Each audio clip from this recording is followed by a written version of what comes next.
Good evening प्यारे बच्चों, कैसे हैं आप सब और आपकी तैयारी कैसी चल रही है। निश्चित तौर पे एक अध्यापक के रूप में मेरा ये फर्ज बनता है कि आपसे ये प्रतिदिन पूछा जाए कि आप कितना तैयार हो गए। क्यों? क्योंकि माता पिता के बाद गुरु ही वह व्यक्ति है जो किसी बालक के भविष्य के बारे में सोचता है और उसको नित नई ऊंचाइयों पर ले जाने की बात करता है। तो जाहिर सी बात है, मैंने आपसे वादा किया था कि मैं जब प्रिपरेशन लीव हो जाएगी तब भी आपके साथ रहूँगा।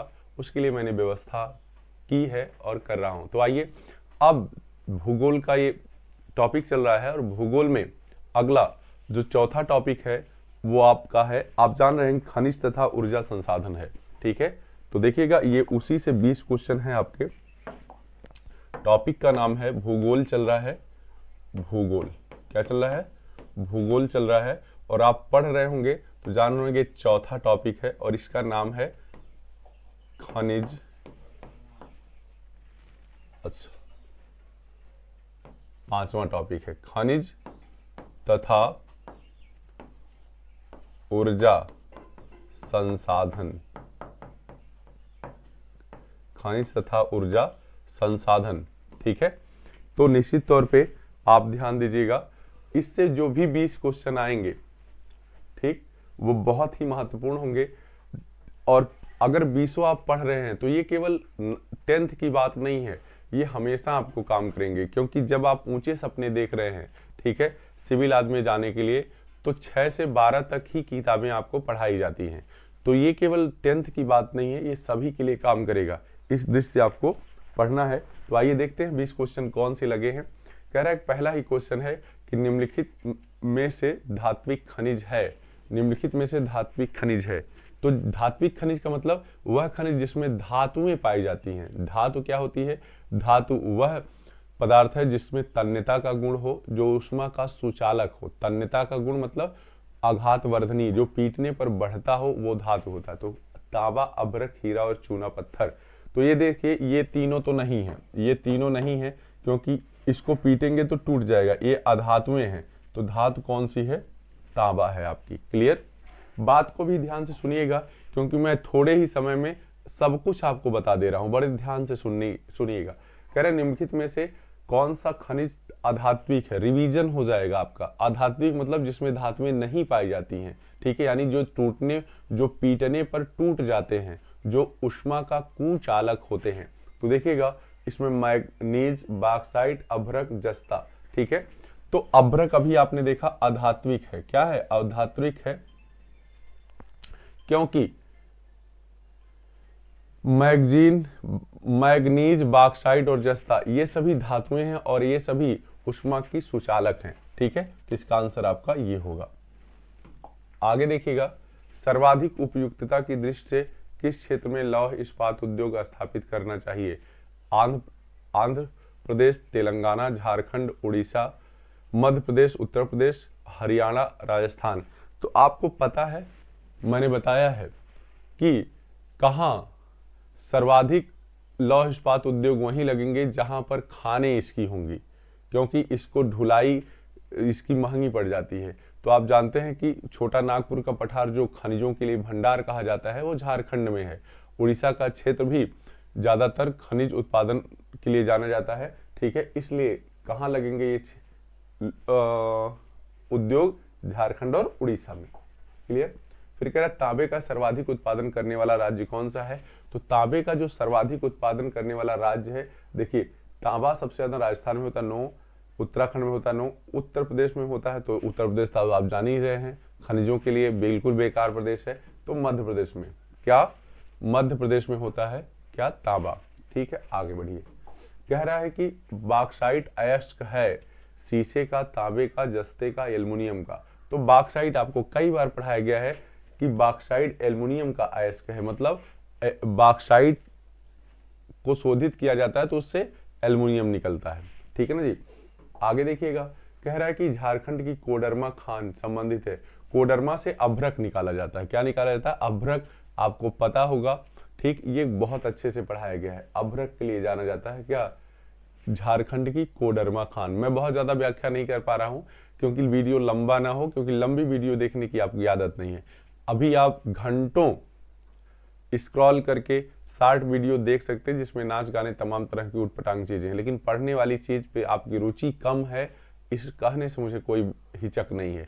लेकिन अपनी रुचि पढ़ने की तरफ बनाइए अगर भविष्य को उज्जवल करना है तो। ठीक है, कह रहा है कि भारत में अभ्रक उत्पादन में किस राज्य का प्रथम स्थान है? तो अभी आपने देखा कहां, आंध्र प्रदेश। ठीक है, आंध्र प्रदेश का नाम क्या है? प्रथम स्थान पे है। ठीक है, किसके उत्पादन में? अभ्रक के।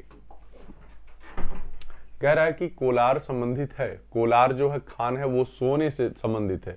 ठीक है, केजीएफ आपने मूवी का नाम सुना होगा, ये सोने की खान से ही रिलेटेड मूवी थी। ठीक है, तो सोने की खान कहाँ? कोलार कर्नाटक में स्थित खान है। कोलार कहाँ है? कर्नाटक। और कर्नाटक राज्य आप मानचित्र में देख रहे होंगे, ये मैप में लगाने के लिए भी आ सकता है। करण निम्नलिखित में से कौन सा खनिज अपक्षयित पदार्थ के अवशिष्ट भार को त्यागता हुआ चट्टानों के अपघटन से बनता है? तो जान लीजिएगा, ये अपक्षयित मतलब अवसादी चट्टान से इसमें जो भी बनने वाला है वो कोयला। क्या है? कोयला है। तो आप कोयला, जहां अपक्षयित का नाम आ जाए वहां जान लीजिएगा वो कोयले के बारे में बात कर रहा है। ठीक है, कठिन थोड़ा सा प्रश्न बनाया है। कह रहे मुंबई हाई प्रसिद्ध है, तो मुंबई हाई किसके लिए प्रसिद्ध है? तो आप जानते हैं यहां से तेल या पेट्रोलियम निकाला जाता है, पेट्रोलियम। ठीक है, पेट्रोलियम से ही आपका डीजल, मिट्टी का तेल, पेट्रोल ये सब निकलता है शोधन के द्वारा। कह रहा है कि कोरबा प्रसिद्ध है प्राकृतिक गैस के लिए, सौर ऊर्जा के लिए, कोयले के लिए, बॉक्साइट के। जल्दी से आंसर करिएगा। कोरबा नाम से ही सुना है, कोरबा है, झरिया है, ये सब कोयले के लिए जाना जाता है। किसके लिए जाना जाता है? कोयले के लिए।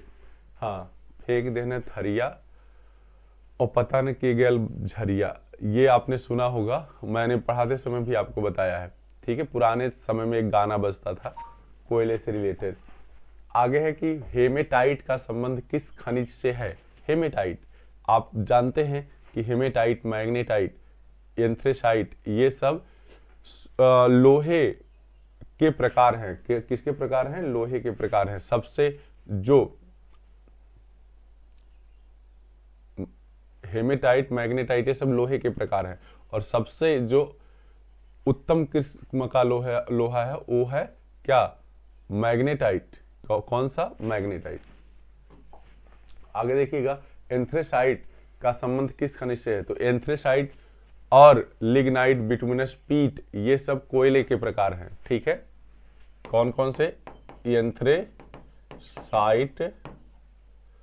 बिटुमिनस, मीनस पढ़ाया गया आपको, लिग्नाइट, लिग्नाइट और पीट ये सब किसके प्रकार है? कोयले के। जिसमें से सबसे अच्छा वाला कोयला कौन होता है? एंथ्रेसाइट होता है। एंथ्रेसाइट ये कश्मीर में पाया जाता है। ठीक है, आगे देखिएगा, निम्नलिखित में से कौन सा खनिज आधारभूत खनिज है? तो मैंने आपको बताया था कि आधारभूत खनिज उसे कहते हैं जिस पर बहुत सारे उद्योग आधारित रहते हैं। तो लोहे के मशीन हर उद्योगों में लगते हैं, लोहे का उपयोग सबसे ज्यादा होता है हर चीज बनाने में, इसलिए लोहा अयस्क को ही आधारभूत उद्योग कहते हैं।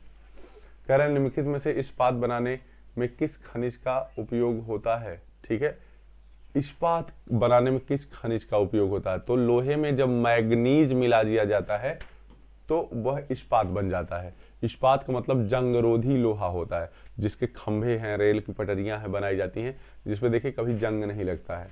ठीक है, आगे है कि लौह अयस्क किस प्रकार का संसाधन है?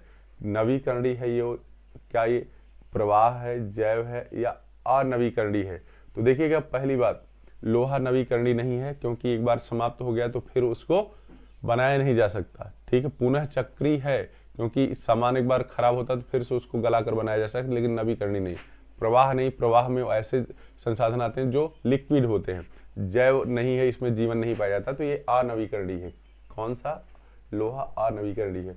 निम्नलिखित में से कौन सा खनिज धात्विक है? ठीक है, धात्विक है, तो फिर वही चीज है, देखिए ये तीनों नहीं है। धात्विक खनिज कौन सा है? लौह अयस्क है, मैं इसकी व्याख्या कर चुका हूं। फिर है कि भारत में पवन ऊर्जा का विशाल फार्म कहाँ स्थित है? जल्दी से बताइएगा, क्वेश्चन नंबर 18। ठीक, तो आप जानते हैं क्या तमिलनाडु में है, हिमाचल में है, उत्तराखंड में, जम्मू कश्मीर? नो, तमिलनाडु में है। ठीक है, पवन ऊर्जा का विशाल फॉर्म कहाँ स्थित है? तमिलनाडु में, तमिलनाडु में। कह रहा है निम्नलिखित चट्टानों में से किस चट्टान के स्तरों में खनिजों का निक्षेपण और संचयन होता है? तलछटी चट्टानों में, आग्नेय चट्टानों में, कायांतरित चट्टानों में, इनमें से कोई नहीं। तो जल्दी से इस प्रश्न का आंसर दीजिए। क्या कह रहा है? निम्नलिखित चट्टानों में से किस चट्टान के स्तरों में खनिजों का निक्षेपण होता है? तो जो तलछटी यानी अवसादी चट्टान है उनमें निक्षेपण का मतलब ये जमाव से द्वारा। और चट्टानें 3 तरह की होती है, आपको पता है। आग्नेय जो सबसे पहले बनी पृथ्वी आग के रूप में ठंडी होने से, ठीक है, या लावा के जमने से आग्नेय चट्टान का निर्माण हुआ है। अवसादी चट्टान उसी के टूट टूट कर निक्षेपित होने जमने से जो चट्टान परतों के रूप में बनी उसे हम परतदार या अवसादी चट्टान कहते हैं, जिसका ये प्रश्न है। इसके बाद एक सब पे ताप और दाब पड़ने से जो चट्टान का रूप बदल गया उसे हम रूपांतरित चट्टान कहते हैं। ठीक है ना जी।